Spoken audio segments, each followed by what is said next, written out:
Those are two very big traits there. Being extroverted, willing to talk with people, and being coachable. And not everybody is coachable. Sometimes people think they want to own a franchise because they want to be in business for themselves, but they don't necessarily realize they're part of a franchise system, and there's rules, and there's the guardrails of being an entrepreneur. And it's a very fine line in franchising, whether somebody's truly an entrepreneur, if they're a franchisee or not. I know that's a debate we'll leave for another day.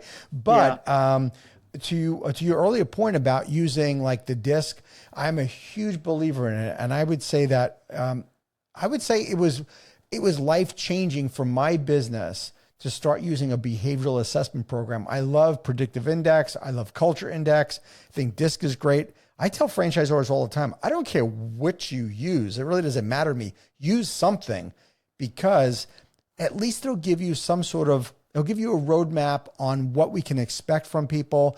And it hasn't yet, at least in my years of using a car, it didn't necessarily determine whether somebody was going to be successful, but it definitely gave me a heads up if they were not a right fit. And that to me is like, that's half the battle right there.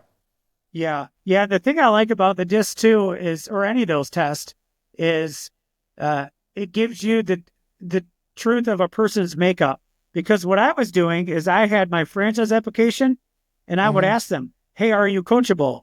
And then I realized in hindsight, a couple of years later, I'm like, well, who's going to say no? Say they're not. Right? Like, yeah, exactly. Do you have grit? Right. Grit, so I'm asking them questions that I want them to answer yes. Right. And they want to answer yes too, because they want to be that person, but they might not be. Where if you put them in a behavioral analysis test, the results aren't going to lie. It's the results are going to be there, and it's going to be the truth of who this person is at their core. Yeah, a friend of mine always said, a resume will tell you what somebody did. A behavioral assessment will tell you what they're going to do. That's good. Yeah.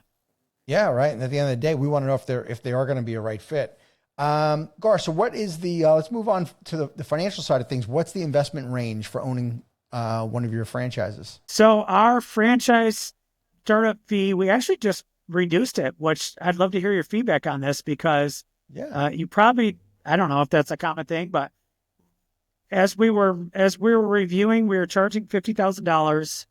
And we realized the reason why we were charging $50,000 is because I got talked into it when I franchised. I was going to sell it for a certain price. The company that I hired to franchise me says, no, you need to sell it for this price. And I realized in hindsight, they want to get their commission for selling franchises for me. So with the company that helped you franchise is also a franchise sales organization. So they sold franchises for you as well? Well, I use them for one sale, and then I went off. I'm like the rogue franchise guy. That's fine. Like, I don't do anything traditional, and I was talking to your assistant when she was booking me for the podcast, and she's like, oh, are you going to be at the convention in Vegas? And I said, I didn't even know there was a convention in Vegas. I said, I'm literally the black sheep of the franchise world, because I had such a bad experience when I franchised, unfortunately. And just the advice I was given, they used a template FDD that, like, oh gosh, I have people that are still, I had someone just 2 weeks ago. It's not as bad as it was. Literally, when I first started, they're like, hey, so what's the verbiage in here about walking dogs? And I was like, what? Show me what it was something from another franchise FDD they put together for a dog walking business. Not cool. That's lazy franchise consultant right there. That's awful. Yeah. So it was a bad experience, unfortunately. But once we crunched all our numbers, we looked at how much our acquisition costs to bring on a franchise, and then how much we wanted to invest to help them get off the ground. We ended up lowering our cost from $50,000. This literally just happened several weeks ago, down to $35,000, because we realized we don't need that much margin. We can serve people at a good level and reinvest back in the business at this cost. So, and then it goes up to, I forget, honestly, where it goes up to like $91,000. And that's if somebody wants to go out and basically buy a truck, which would be like a tow vehicle for towing around the camper, delivering them, which I highly recommend against doing that. But our attorney said, you know what? You should just put that in there because if somebody wants to do that, like we want to give them the potential scenario. So that's Sure, and you have to put the high ranging. Gar, if you want my opinion, I think it's fantastic. I love that you lowered your franchise fee because you felt like it was the right thing to do, number one. Thank you. And I give you a lot of credit. First of all, I love your transparency. We have all made a ton of mistakes in franchising. And if anybody's listening listening to this podcast and is excited about your franchise concept, what I'd also be super excited about is hearing you be transparent, sharing about mistakes. You're obviously coachable yourself and willing to learn. I mean, that is, to me, that's a leader right there. Somebody who's willing to make changes, can fess up and say, hey, we did something a certain way. It wasn't cool, but you fixed it. And that's all we really want when we're in a franchise relationship. We want to know, are we being transparent? Can I trust you? You can trust me. We're going to make mistakes, but we're going to figure this out together. That's all people are asking for. That's what they want. It's so true. You know, that was, and honestly, this has only been the last several years, Frank, where I don't know, Napoleon Hill says when you hit your mid 40s, that's when you start to hit your stride and you realize you don't have anything to prove to anybody. And you were only trying to prove to yourself or maybe your dad who, you disappoint, something like that. And it's literally the last 2 years of business for me have just been magical because I've just hit that area in life where I'm thinking about legacy and my children and my grandchildren. And I'm thinking about what will people say about me at my funeral. And I'm not trying to build this kingdom to myself anymore. And that's wonderful.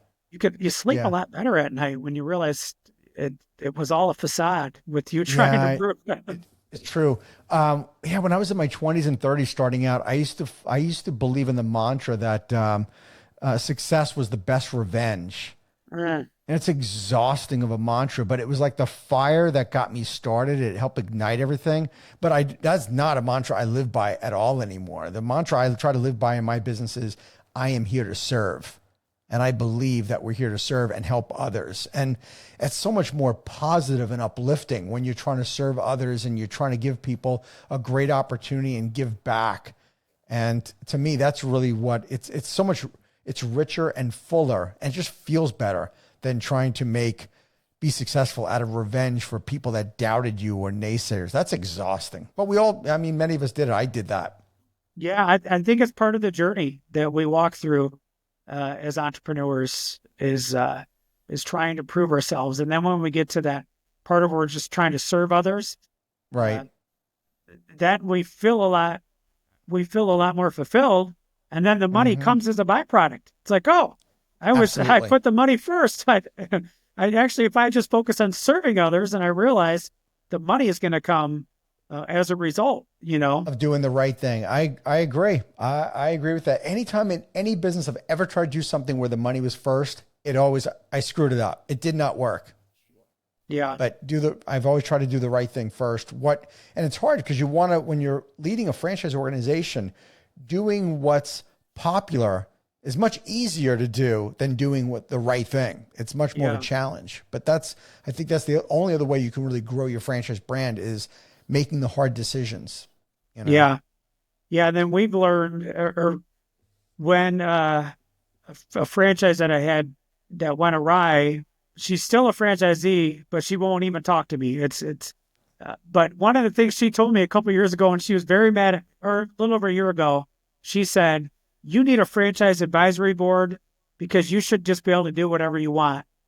And as I just got back my first proposal from the franchise advisory board, I thought, man, I'm so glad that I swallowed my pride and took her advice when she made that statement to me, even though it might have been a little misaligned. But right. Because, wow, when I got that proposal back literally just a couple of weeks ago on suggestions, I was blown away about, first of all, how much a lot of my franchisees care about me and they want to see me succeed.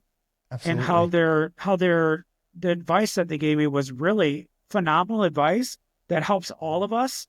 And it helped me to see a lot of the gifts in many of my franchisees that I don't have. And it just was, it was humbling. It was humbling and exciting and just all the things. It's so beautiful when we just all come together and collaboration and That's awesome. with our different. I don't know anybody who's ever franchised that ever truly knew the ripple effect that it would have on their life of other people and the things we would learn and the people who we would surround ourselves with. Because when you start franchising, I franchised the same reason kind of why you franchised and many others. We franchised to expand our business.